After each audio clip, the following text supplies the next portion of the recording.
What's going on, guys, and welcome back. Some more 2012 NFL offseason talk. Today I'm going back to the NFC South to talk about the Carolina Panthers. This is a team that was exciting to watch last year because of breakout rookie, #1 overall pick, Cam Newton, who a lot of people doubted, and Cam set all those doubters aside and had one of the best rookie quarterback performances of all time, throwing for over 4,000 yards, 21 touchdowns, and on top of that, he ran for over 700 yards and added 14 more scores on the ground. So we're talking about almost 5,000 all-purpose yards and 35 touchdowns. And with this being a very much quarterback-driven league, this success from Cam Newton has caused a lot of people to think that this year, the Panthers may be one of the breakout surprise teams that can make a playoff push, win their division, or contend for a wild card.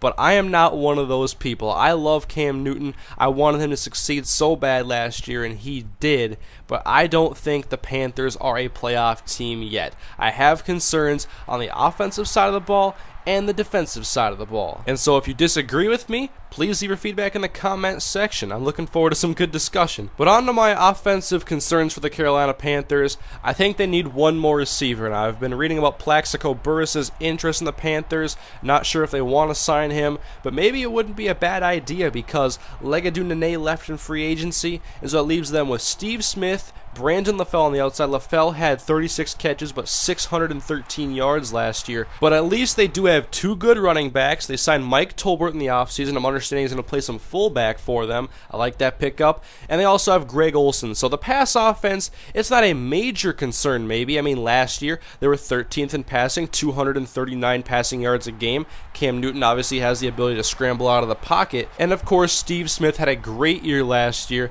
He's been in the league for a long time, had 79 catches last year, almost 1,400 yards, and was a big reason for Cam Newton's success. And so despite the fact that Cam Newton threw for over 4,000 yards last year, and they had a pretty good passing offense, I mean, they were ranked 13th, I'm thinking that this year, after being able to study a whole year of Cam Newton game film, coaches may have a better idea of how to stop this offense and how to limit Cam Newton's success. This is still going to be a pretty good offense, I think. I mean, they have two great running backs in Jonathan Stewart and D'Angelo Williams, Steve Smith and Greg Olsen, and in the draft they did go out and get Joe the Jet Adams out of Arkansas, and I think he is more of a slot receiver type of role. I think he can play on the outside because I watched him in the Senior Bowl and he was pretty impressive. I started to get on his bandwagon a little bit, so I think that's a good draft pick for the Carolina Panthers. And now I want to move over to the defensive side of the ball, where I think there is still one major weakness this team has, and it's hard to deny, being 24th against the pass.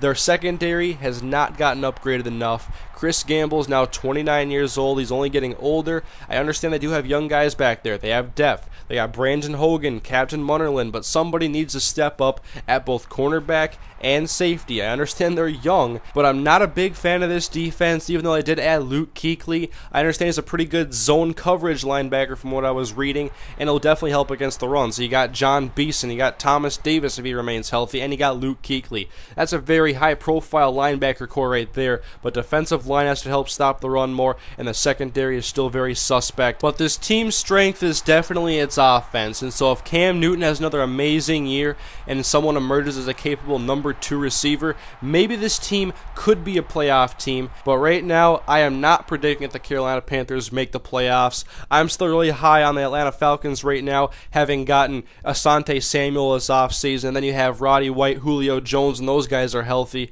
They're going to be a very hard offense to stop. And so if the Panthers do make the playoffs, I would think it would be because Cam Newton has another great year, that offense is another high-scoring team, and they have a good turnover differential, because I'm not sure they're going to be a team that's going to hold teams to under a certain amount of yards or be very highly ranked, but if they want to succeed, they can copy the molds of other teams and try to play a very aggressive defense and force the opposing offense to make plays. That's one thing you can do when you don't have all the talent in the world in your secondary, is blitz, try to be aggressive, and force the offense of the other team to make plays or make mistakes. And so please do leave feedback on the video, guys, on what you think about my thoughts on the Carolina Panthers, as well as your own thoughts. Why do you think they will be a playoff team if you disagree with me? Please do leave a like on the video, guys, if you enjoy it. I understand I was pretty critical of this team in my assessment of their offseason and where they're going to be this year, but I'm looking forward to what you guys have to say about my thoughts, and so thank you guys for watching, and I'll see you guys next time.